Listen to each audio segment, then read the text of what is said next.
Well, hello. Hello, everyone. What'd you say? What's going on? Yes, so let me make sure that I can hear us. Can you hear me? We have no volume. Okay, we have no volume. Can you guys hear us now?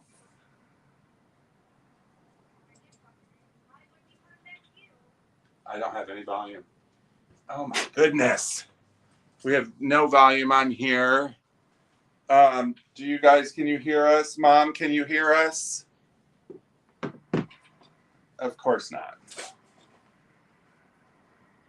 Oh, we got volume. Goodness. Okay. We have no volume on here. Now we have volume. We probably had volume the whole time. Mom, can you hear us?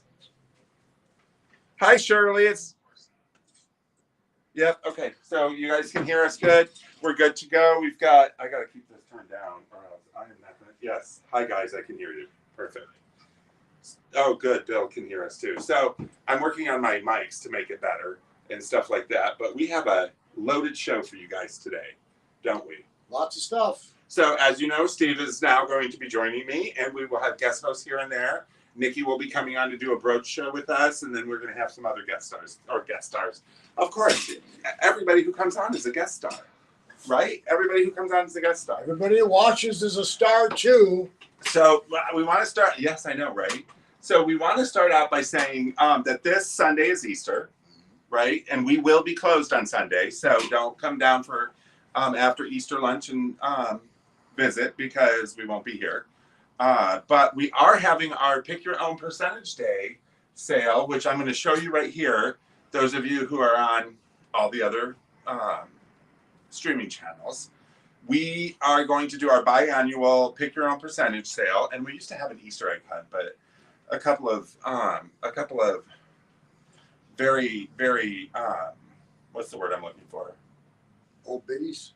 A couple of Karens, let's put it that way. A couple of Karens came in and decided that they were going to open all of our eggs, even though, because we used to hide them so adults would have to look for them. It was a search of sorts, and each one had a different percentage off, and they were sealed, and you had to open them in front of us. And these ladies decided to go through the whole store and open up all the eggs and throw them down on the floor until they got the one they wanted. Right. So we're not doing that anymore. So we don't do like Easter at Christmas, eggs. where you're going to reach into a basket, an Easter basket, mind you, something festive and bright. Yep. And you'll reach into that and you'll pull out your discount, and it could be anywhere from 20 to 40% off any one item, your entire purchase. There'll be gift cards. Yeah.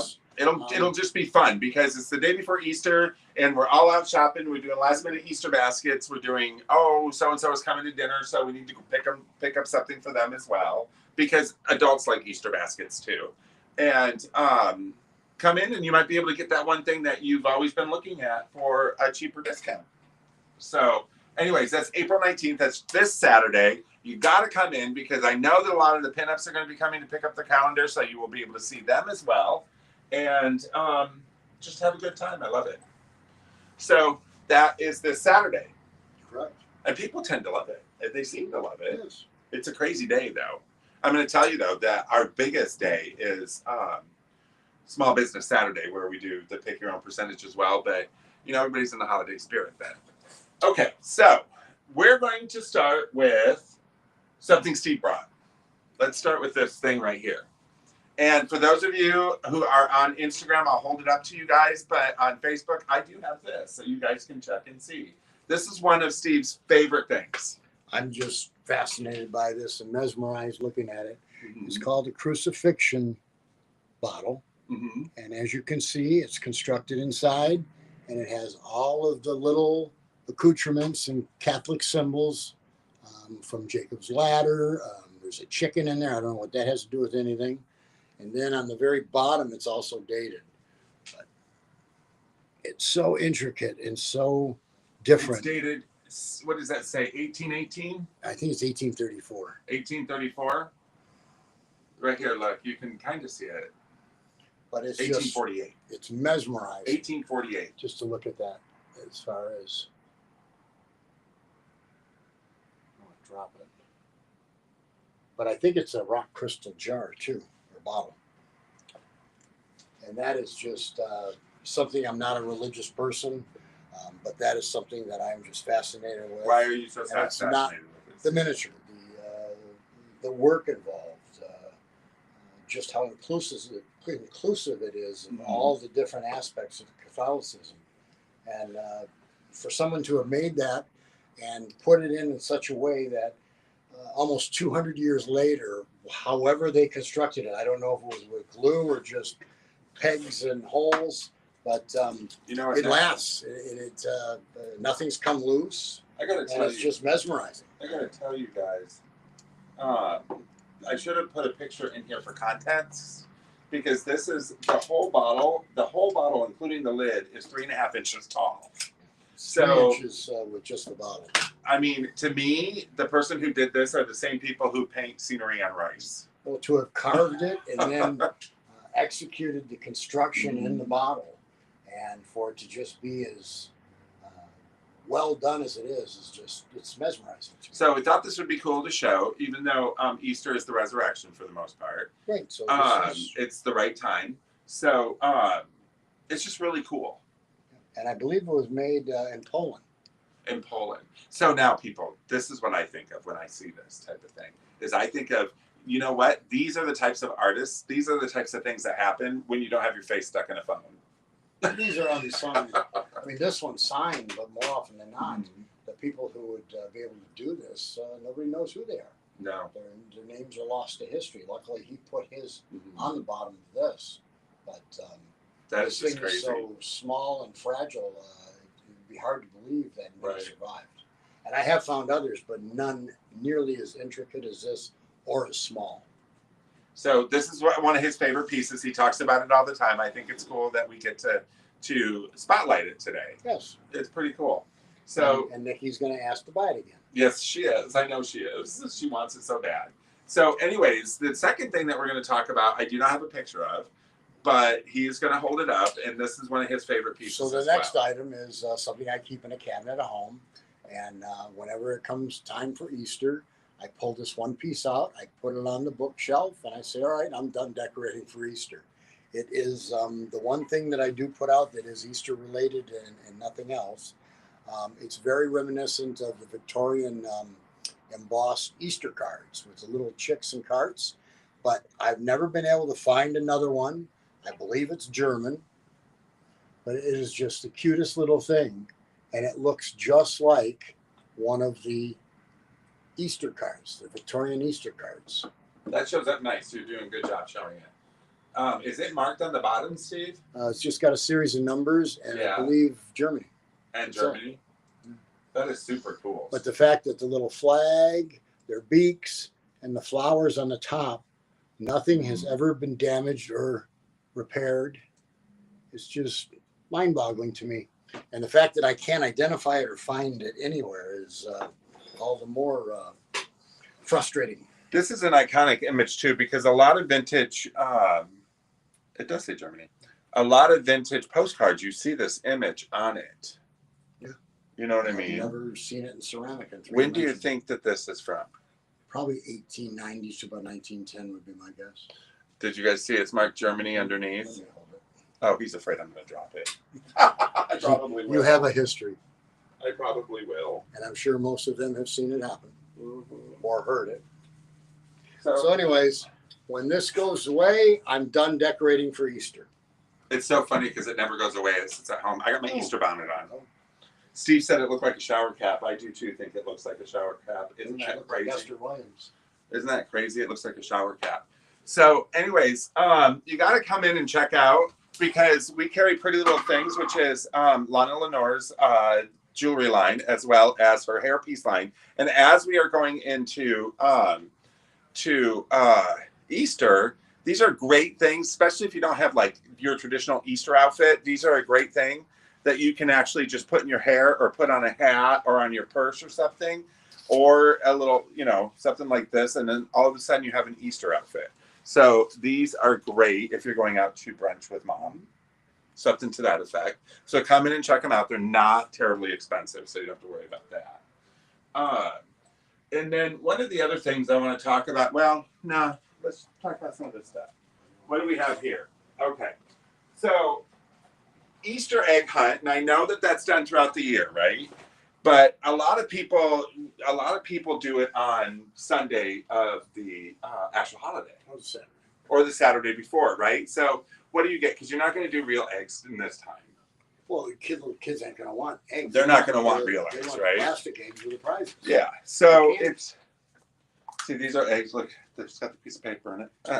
What percentage was it on? This one was 30% off a single item. There you go. Yep. Somebody missed out. We are going to pull that out because I'm going to show you guys something real quick. These little eggs, you can buy tons of them for next to nothing at the dollar store. At the dollar store, right? Then we have these things. Can you grab one from over there? One of our customers came in last week. Yeah, and actually bought one of these because they put it in. He's watching. Oh, he is watching. That's right.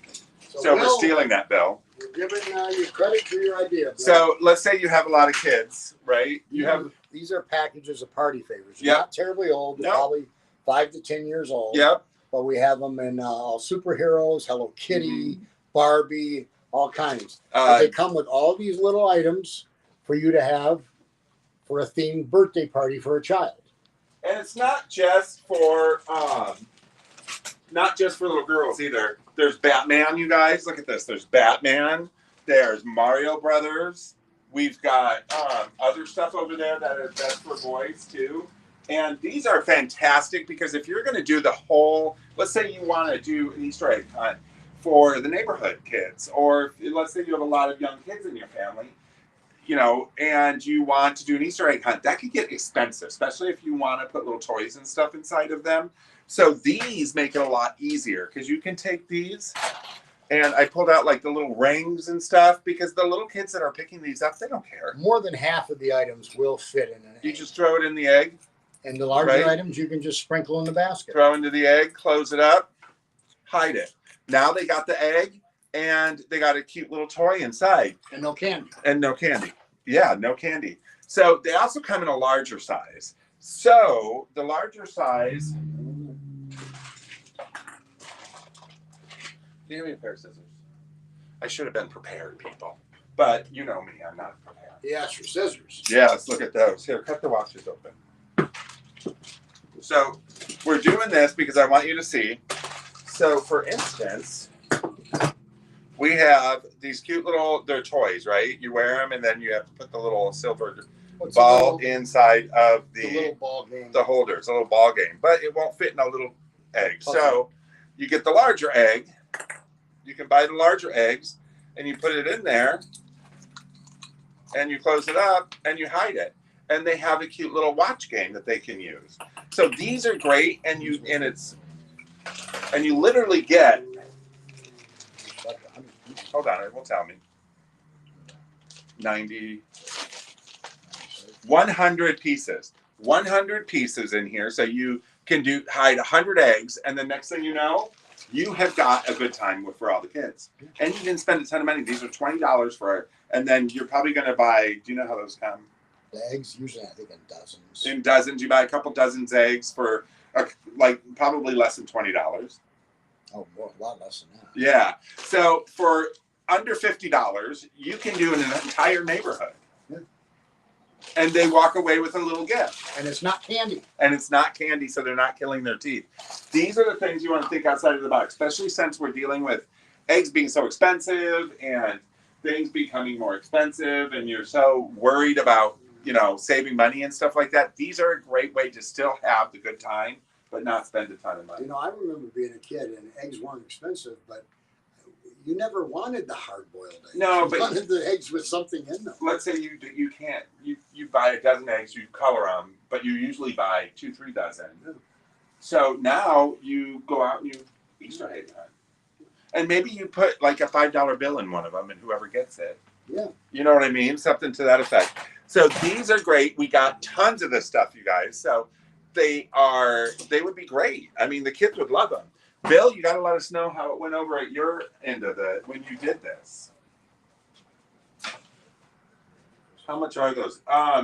The good egg stuff. We're so glad I got them. Oh, I love it, Bill. Thank you for saying that. The $20. They're $20 for each, and If you buy more than one, they're 20% 16. off, so they're $16 a piece. But these are, and then I mean, like 200 pieces, and you're still under $50, right? You could also hide some in the house or out there and add. You give me something, and everything falls off them. And you add little brooches. Maybe you've got somebody who these toys are a little too young for, but they would like a cute brooch to wear to school or to wear somewhere or to keep for their Easter outfits. You could do something like that, which is fantastic, right? We've got all of these. Check this out when you pull on it. Mechanical. Oh, I knew that was going to happen. And then it goes up and down. So somebody would love that. And it can easily fit in an egg. And it would probably fit in a smaller egg. And it would fit in a smaller egg. Well, kind of. So a little bit bigger egg. Something to that effect. So think outside of the box when you're doing your eggs for people because what's the matter? Yeah. Because you can really do some cool stuff, and not spend a ton of money. Remember, check out your vintage, your antique stores, your used stores, stuff like that, because there's an abundance of stuff in this world, and you can use it today. I'm telling you, a 5-year-old who's picking up eggs won't care if these are old or new. They're going to have fun and they're going to open the egg and there's going to be something in it. Just there to get the eggs. And there's something in them and they can walk around with a ring or whatever that's on them. It's fantastic. And it's themed to something they like. It is. My goodness, people are jumping up. Look at that. So anyways, you have a Did You Know, don't you? I did. What is your Did You Know? Wrote it down. Where did I put I it? don't know where you put it. Is it in your pocket? Oh, did you lose it? Nope. So Steve's doing his very first Did You Know on the show. I'm not sure how this goes, if I'm supposed to wait for you guys to see if you know or not. But there were two guys named Jerry Fells and Curtis Freiger. They both started making copper jewelry in the 50s under the names of Matisse and Renoir. In 1963, they sold those and they started a new company called Artisan House that they wanted to produce gallery quality art for the masses. And can anybody tell me what name they go by for their quality art for the masses, which is mostly metal wall art? I'll give you that clue. But they had successful companies. They had two successful companies making copper jewelry, and they got out of that and they started making metal wall art. What are their names? It's actually the name of the company or the artisan that's known for the metal wall art. It's a combination of their two names. Renoir, yeah. No, their name. Their name is Jerry Fells and Curtis Freiler. Oh, Curtis Drake. Oh, I guess we don't have to wait for anybody. Oh, I'm sorry. Yes, Curtis Dre. So Dre. C. Dre Wall Art was originally started by the two guys that started Matisse and Renoir copper jewelry in the 50s. Metal wall art. I mean, those are not Dre. You can see those up there, you guys, but if you see them like the raindrops, stuff like that. Yeah, they did some iconic pieces. They did solar systems, world maps. But it's all done in brutalist style. Most of it's done in brutalist style metal wall art. I'm sorry. That's all right. So what do we have here? Here we have a way that, let's say that the kids have moved out and now it's you and your spouse and you guys are just sitting there going, oh, what should we do on Easter? And you want to know something, we all go out, we all say that. And we all decide, oh, I'm not doing Easter baskets, I'm too old. No, we're not too old. Because if they make Easter baskets like this, I mean, look at this. This is Amberina, isn't it? Yes. So it's by Fenton. It's an Amberina basket. These are great, especially if you know somebody who collects glass or who just loves mid-century. These work great in it. And if you guys have seen some of our shows on our training, our what do you call them? Our educational shows about glass, which we will be doing in the future. Amberina glass has got 2 different colors. You see how it starts at yellow? I don't know if you guys can see that there, but it's a yellowish base around the base here. You can see it good on over there. But this is due to the firing techniques, meaning the hotter it gets, the darker the color. So they will pull this out, and as they go with the heat, it will change the color. So when they fire it, so this is an amberina, meaning that it's got a progression from light red or yellow up to or through orange into red, which is pretty cool, isn't it? And can you imagine what you guys can do in this basket? And could you imagine waking up in the morning and finding this on the table filled with eggs or filled with something? It's fantastic.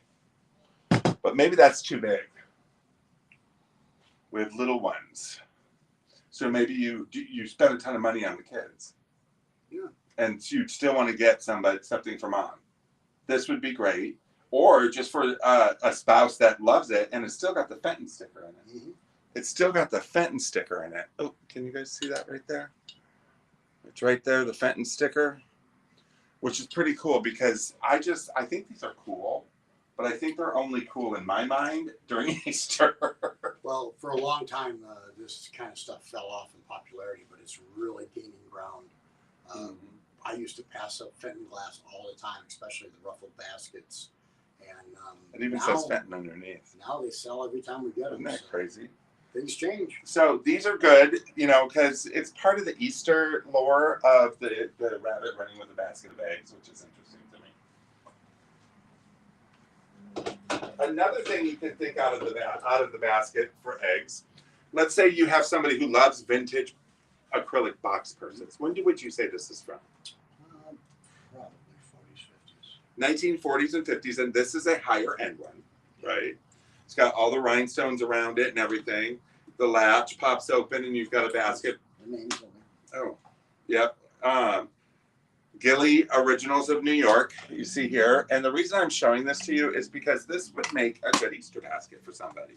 Meaning that you've got somebody who loves to, maybe you dress as pinup, maybe you just love the old look. So you fill this with some Easter grass. It's a way to make gift Pop it open. With a holiday flair. Yep, and you just want to give someone a nice gift. Dress it up with Easter stuff and eggs, and put a big bow on here. Or you could easily stick one of her. I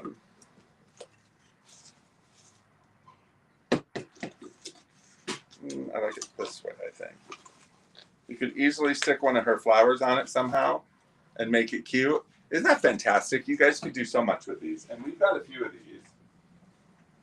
What do you got there? Oh, mention these and then I'll mention. So I went to an estate sale, and this person had about 20 of these ducks, about 20 rabbits. Bill got it immediately. Siege Ray. And the funny part is, you can see these are all left in. Everything this woman collected was left in. But what was funny was when we turned them over, the sticker on the bottom was from a worn local flower shop that's been gone for probably 10 or 15 years now. But they were there for 20 or 30. And Jason used to work there. I did. We're actually personal friends with the old owner, Patty Seeger at Seeger's Flores, across from Macomb Hospital at 12 Mile and Hoover. And it was just so weird because we immediately sent her pictures of the stickers, and she actually commented that that's her handwriting, the pricing on them. And it was just from the funny 80s, from the early 80s. It was such a small world that this person went there and bought about 20 of each of these Lefton chickens, hens, and lambs. And it was from the local flower shop. Maria, are you talking about this right here you had as a kid? I think this is what you're talking about. I'm jumping from one place to another on here. So Steve brought these over, and I think they're great because people love Easter no matter what they're into, right? So if you're into oddities, if you're into taxidermy, if you're into stuff like that, you still love Easter. I don't know if I'd make these a centerpiece on the table. No, but they're great for somebody to sit. I mean, Nikki did a phenomenal job on these. Look at these. So these are little taxidermy ducks and chicks. They're called leftovers. They know the little baby duck or chick was armed when making them. These are made when everything is left over from the duck or the chicken after it's being used for Don't give food. it too much detail. But well, no, but I want them to know we didn't. You know what I mean? But with the Victorian look, if you have a Victorian style, or if you have a friend who loves Victorian style, these are great because they can set these out year round because they don't scream Easter, but they scream Victorian for sure. Yes. Do you know what I mean? Very much so. Yes. So these are great to have. So we're just flying through this. It's not even 7 yet. So Easter and Passover. I wrote. Oh, look at this! I forgot about these. These are for. These are. Are these food? They are. Cake of the month. Look at this cake of the month, you guys. Isn't that cool? And it's a cake, but it looks like a flower. It's mailbox news. It was a newsletter. Oh yeah, for people for decorating and making things. There's some pretty incredible. These are little dough.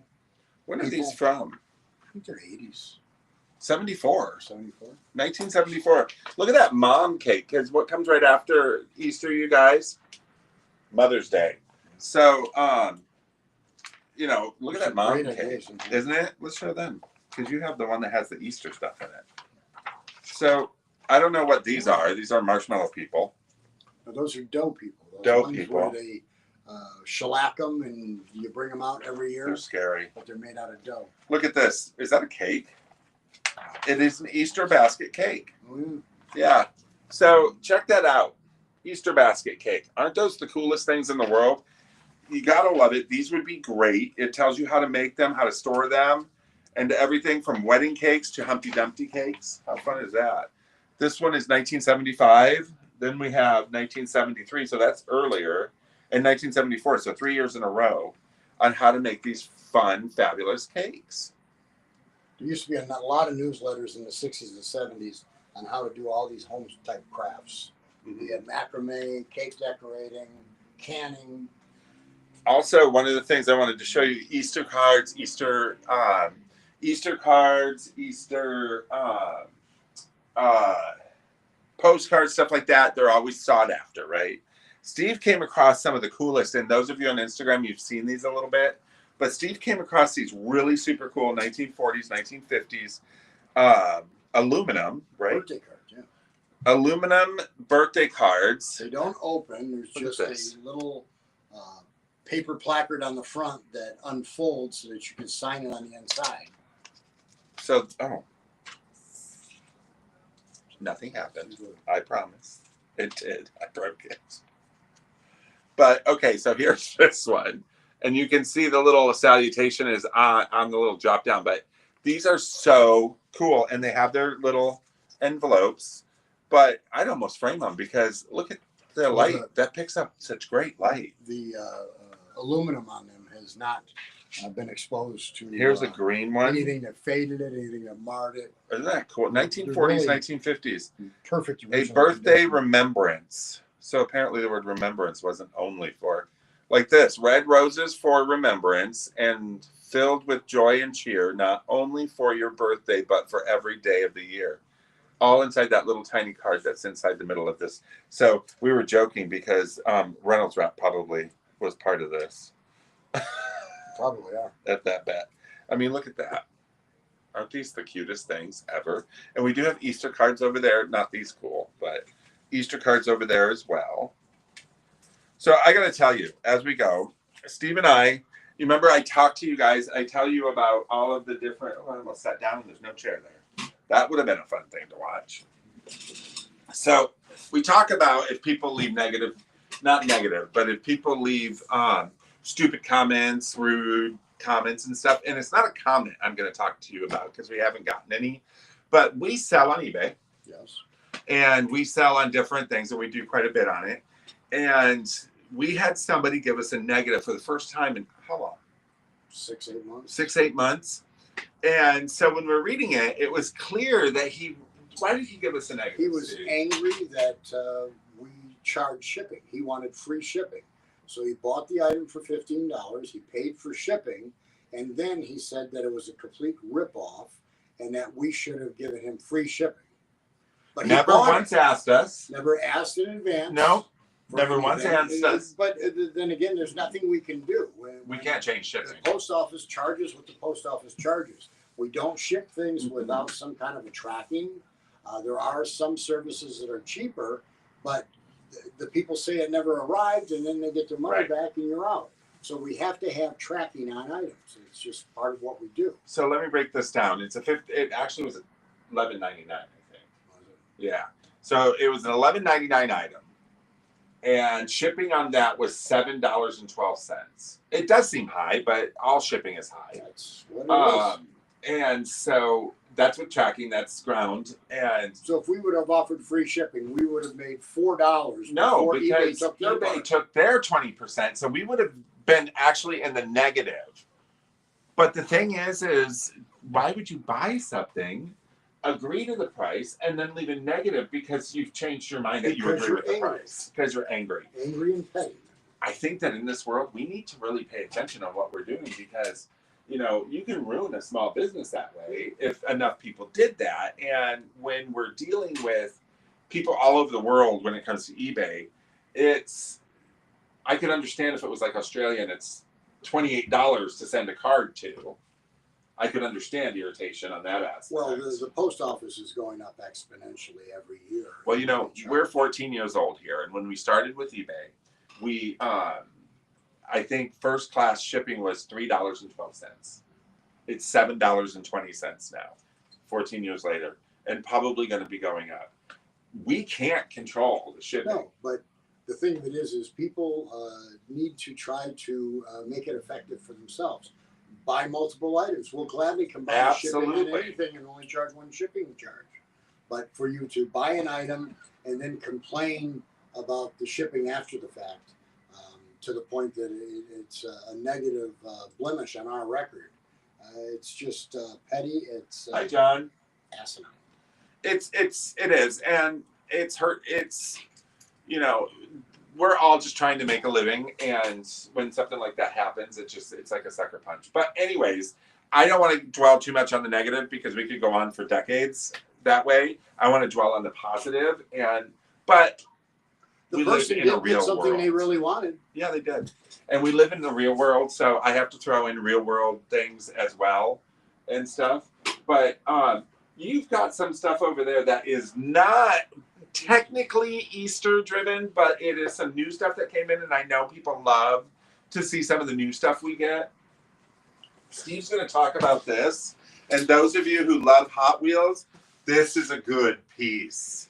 So this is a 1969 Hot Wheels Hot Curves Race Action Set by Mattel. Mm-hmm.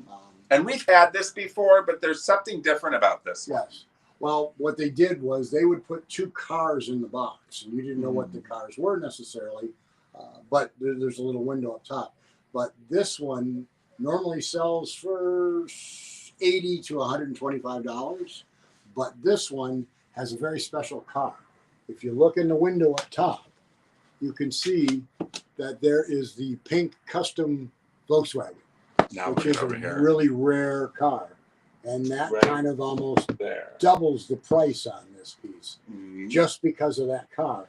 And the fact that the box has been opened, but the cars were never removed from the cardboard, nor was any of the parts. Mm-hmm. So tell me, why does a pink Hot Wheel demand more money? In the 60s, pink cars were not something little boys wanted, and it wasn't something that their fathers encouraged them to want when they were picking a car off the display wall in the local store.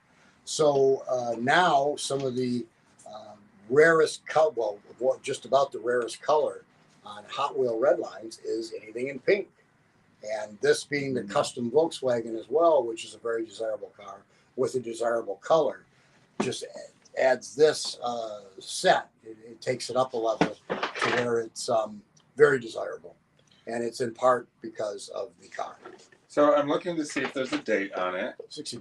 1969. I wasn't even born yet. But somebody got this, 1969. opened it, but never took it out of the box and never played with it. That's craziness. So 1969, it's got the pink car in it. And it's almost in mint condition inside. Yeah, the inside. The box looks great nothing. too. No, you don't take it out. But yeah, it's never been taken out of the box. All the parts are just the way the factory packaged. So that is why a Hot Wheel would be more expensive, is because it's pink. I mean, I know there's other factors involved as well. Too, that are desirable. But like a red line versus. Well, these are red lines. Okay, they are red lines. The thing of it is pink wasn't something that people opted for. Those are the ones that end up getting sent back to the factory, and they never really saw kids' hands. And you want to know what's funny? Let me tell you something. I had a customer in here today who was buying a model and some trading cards for her husband, who no, for her father, I think it was. Yeah. Who was 55 or 56. And she was like, and she was walking around, she's like, oh, but should I buy something new for him? Should I buy something new for him? Do you know, I came out of my office from doing paperwork and I said, no, buy what you're buying for him, because boys never grow up. And so we always buy back our youth. We always want to play with the things that we couldn't get or we broke and wouldn't, and our parents would buy us something again. So the Hot Wheels, we've had this set without those two cars, and they flew out the door because we buy back our youth. So don't think that just because it's Easter and you don't know what to get your spouse or your partner or whoever, come buy some vintage toys, something that they love, and they will love it, and they will play with it like they were 6 years old again. Well, another example very similar to the pink Hot Wheels is the most desirable and I believe most expensive G.I. Joe isn't G.I. Joe, it's the G.I. Joe nurse, yes, which was a female figure. And like stupid what expensive boy who was playing with his little war action figures wanted a nurse? Yeah. So now that's a very valuable. I think I've heard that going $8,000 to $12,000 for the G.I. Joe nurse now. And I'm telling you that these are items we've moved from children, Easter and children, to Easter and adults, because that game right there, could you imagine if your husband was a big or your partner was a big Hot Wheels collector and woke up on Easter morning to find that thing like hidden behind the couch and they had to hunt for it? How fun would that be? Now this one I may not be able to get you to see very well, but this is a photo album. Mm-hmm. This was put together by someone who was very proud of his service and everything he had done and seen. He put all the patches from his uniform on the front page of the album. And then there's about actual battle scenes, 3 or 4 sets of cards that were actually made for the soldiers. They would sell them, and they'd sell them here too. But they were different battle scenes, different city scenes, different destruction scenes. But they were all numbered. And this is all Hawaii for the most part. Most of this is. Actual battle scenes. So, and he did a really nice job annotating it. This is common beach scenes with a diamond head, Point Mountain in the background. And that's Diamond these are Head. ones he took. Here's another series. Mom, these are a trip. You would love these. It will remind you of, okay, we're going to pull that stuff down, and we're going to set the, it's too low for that. It needs to be right here. All right. Do you want to go around the front? So these are a lot of Ohio scenes, or Hawaii scenes, and there's a lot of, like this is the Crossroads of the Pacific photo. But then when you get in here more, hand me that. A lot of these were sets that had a key. And this would be the key that came with this to identify each of them, each of the sets and what you're seeing. But as you get through it, there's about 190 total images in here. You would get into the postcards, and here's more of that. But then you start getting into the photos that he actually took. He was an MP who was stationed in Oregon for training, and then he went to Iwo Jima. And he served most of his time in Iwo Jima. So there's a lot of military photos in here. Here there's some cheesecake photos of, I don't know if this is his wife or someone famous.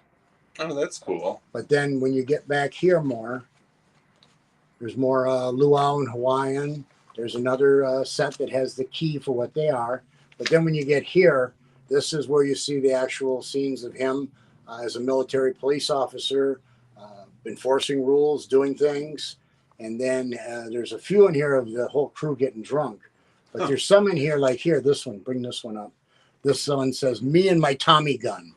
So they were all in here, Tommy guns. So they were actually practicing with machine guns. They were given machine guns to carry. And I don't remember that being in the regular theater of war. But just really crazy stuff. And then when you get back here, like here's looks like Woodstock, but it's actually all the soldiers on Iwo Jima waiting for Kay Kaiser's show, which actually was a man. This photo shows, and this was probably top secret at the time, layout of Jap General's Cave, 40 feet below the ground. This shot is of the Quonset Hut Hospital on Iwo Jima. Just really cool. So these are playing great baseball. Historical photos. Yeah, but of his life in Hawaii. Like this one here is them with a crashed Jap plane, and the other one they got a Jap Jeep, and it shows him and all of his buddies in this confiscated Jap Jeep. And then the last page. And the last one is those are the planes that took them home from Iwo Jima back to the United States. So he kept a scrapbook of pretty much his entire time there. Correct. So Steve, tell me something. Because this is a history in and of itself, and I know a lot of people scrap things out and they sell individually because you can always get more money on an individual basis than you can in an entirety. But is this something that we are taking apart or something that we are keeping together? That's the dilemma. If these were put in and glued in such a way that you couldn't get them off the pages, you'd almost have to do it as a whole. But if you piece this out, there's about 190 images. You could probably do triple what you could get for it as a whole. But what are we doing? I'm leaning towards keeping it as a whole. Yeah. Just because this was something that somebody was so very proud of. Yeah. He made. This is history. I mean, when you look at the way they mount these pictures, they're done with little corners, glued corners. And you have to put each one in the perfect position and then slip the corner of every picture in. And the way he did this so evenly and eloquently throughout the whole thing, I think we will want to pass this on as a whole for someone to enjoy the same capacity that he was so proud of. Okay, so I lived in Hawaii for a short period of time. I lived on Oahu. My mother, on the other hand, lived there for several years. Definitely keep it together. It looks like they spent a lot of time on it. I agree, because this is a snapshot of history, literally, and no pun intended, even though it is all snapshots. But as a whole, this will probably go for $300 or $400, whereas pieced out, there's probably about $1,500 worth of photos here. I think it's fantastic. I think that it is such. One of the Jap Jeep. And to me, this is what it's all about. When you keep books like this is to teach people in the future, because we are just caregivers. Steve told me that years ago, and we are just caretakers of things around us, of everything. So all these things that we love and cherish and pay a fortune for and hunt and thrive and search for throughout our lives, they're all going to be here long after we're gone. So we are just the caretakers of all these things.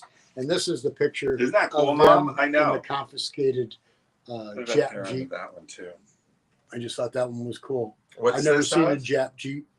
Let me see. And I hope I'm not insulting people by using the term Jap. But look, well, is that what it says? Look at this. In the book it does. So here they wrote on the back of it. So it says John D. Armstrong, dispatcher Woodland, something cut off. Driver. Joe D. Pascal, driver. It says all the names of the people who were in it from Cincinnati, Ohio. I can't read some of it. I think it's just names of everybody in this car. One thing I will that is fantastic. Tell people is finding people's family history and finding. Sierra, they would make a great coffee table book. It absolutely would. Yeah.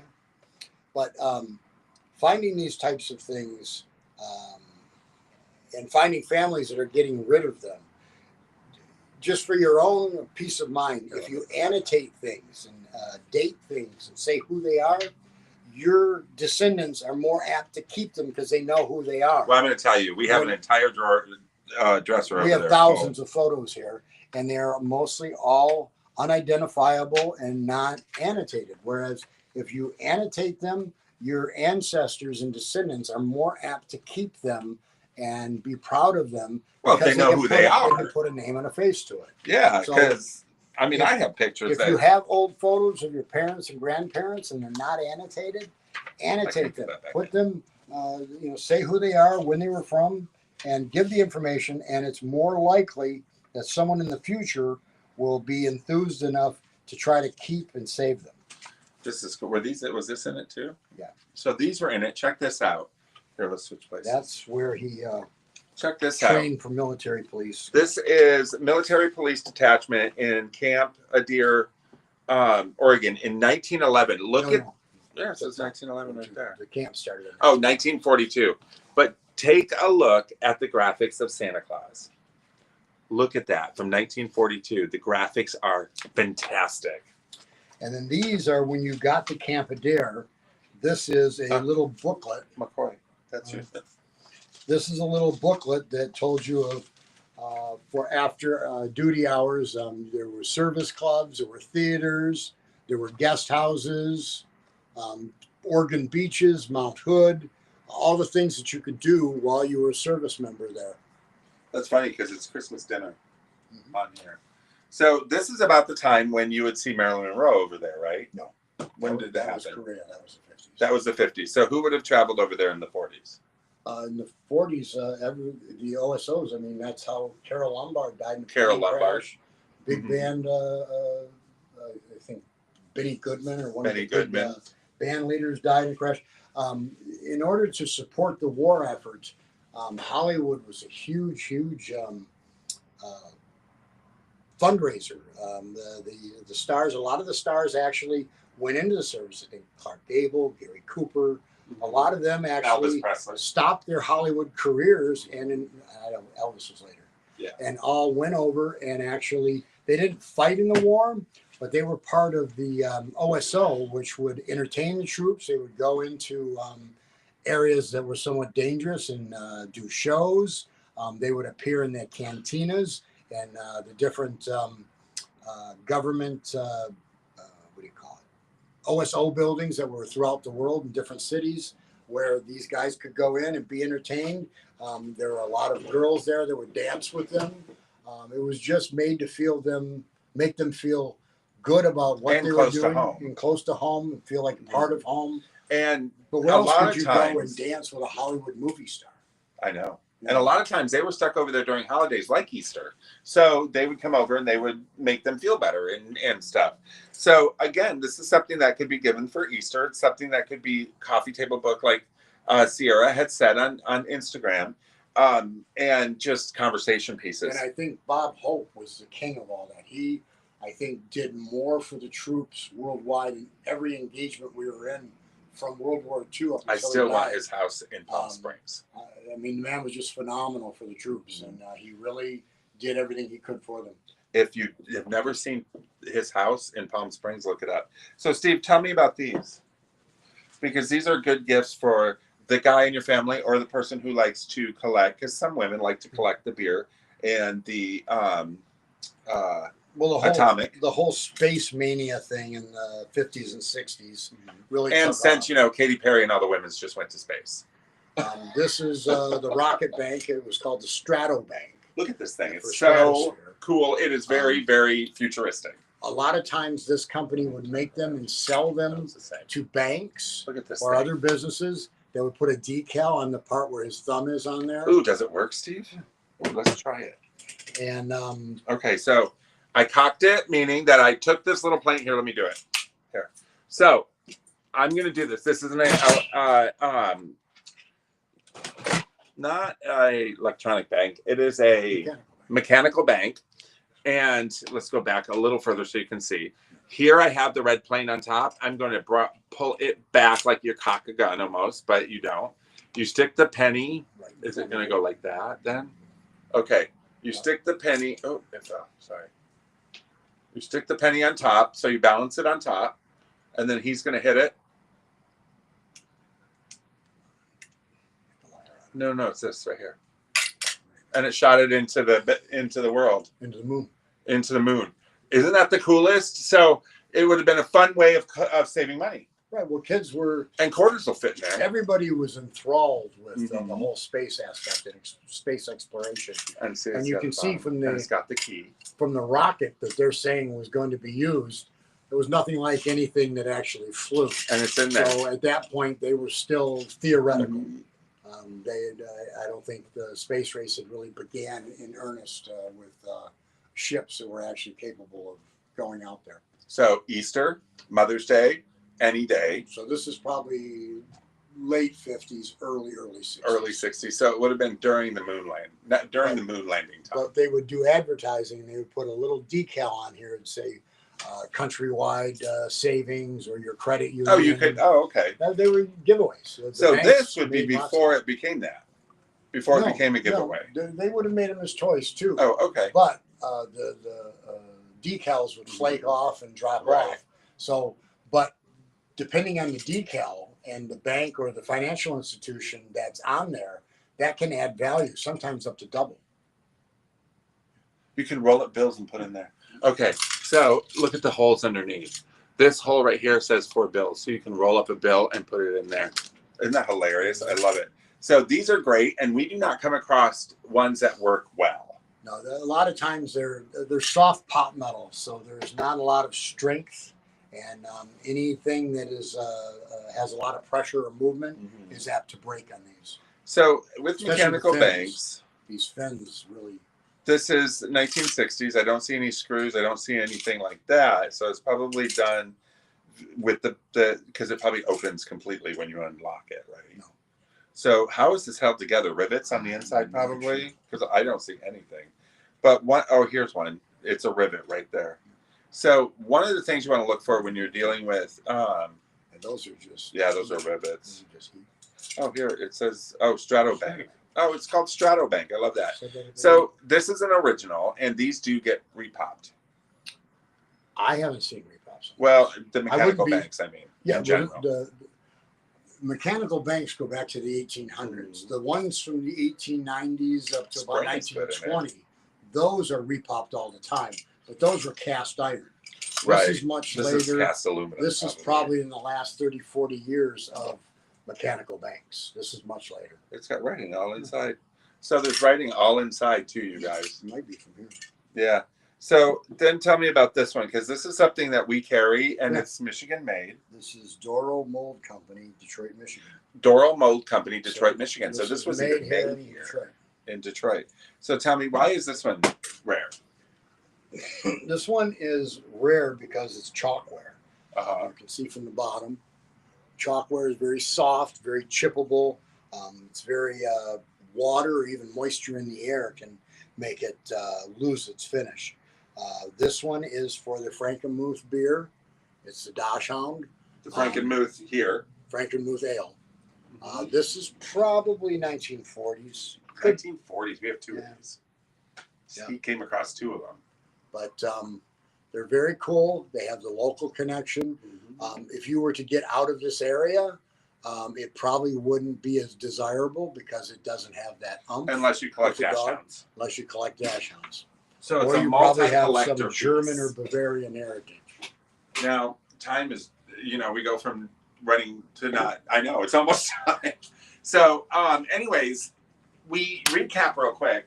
We've got the toys that you can put in. You don't spend a ton of money. For under $50, you can do 100 kids with the hunting of And eggs. chocolate is up. Chocolate. Chocolate is, cacao, yeah. Cocoa beans are through the roof. So to try to do anything like that, they're actually diluting the chocolate. I've heard all kinds of weird things. Yeah, so you know what? Come and check it out. And remember, we've got the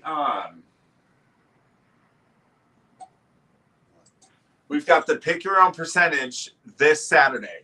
So if you have your eye on the Frankenmuth beer, if you have your eye on the bank, the Stratobank, or the Hot Wheels, or the purse, or something like that, it's a good day that you can come in. You might be able to pull A 40% off, and you can get it cheap. Any one item or your whole Yep. order. So don't forget, that is this Saturday. We will be closed on Sunday. One thing that we have coming up that I am super excited about is right here. And unfortunately, Instagram, you can't see it. But I'm going to tell you, We were approached by the St. Clair Shores Labor Day Parade Committee. Memorial Day Parade Committee.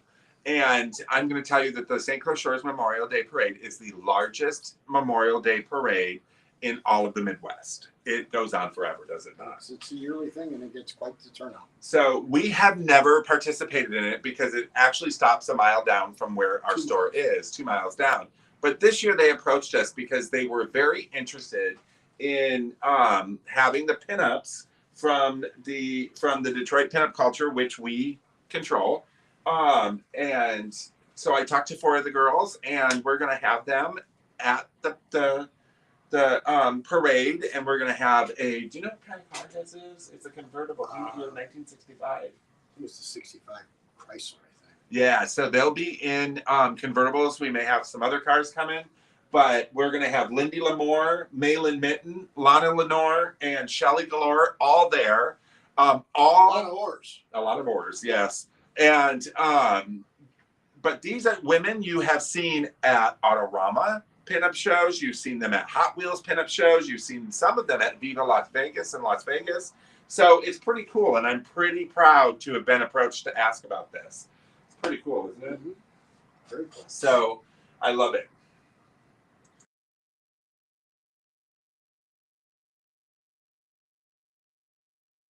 Okay. So I do have a couple of, we do have a couple things coming up. July 1st, where are we going? Going to Antiques Roadshow in Charlevoix. We are going to Antiques Roadshow in Charlevoix, and we are going to be, not only do we have tickets and they're going to get some stuff appraised, but we are going to be doing interviews with some of the people who are there. Mm-hmm. We haven't decided yet exactly some of the appraisers, but we will be interviewing some of the appraisers along with the hosts. And I do want to give a shout out to PBS for working with us on that, and PBS Detroit, and everything. So I'm super excited about the things coming up. What else?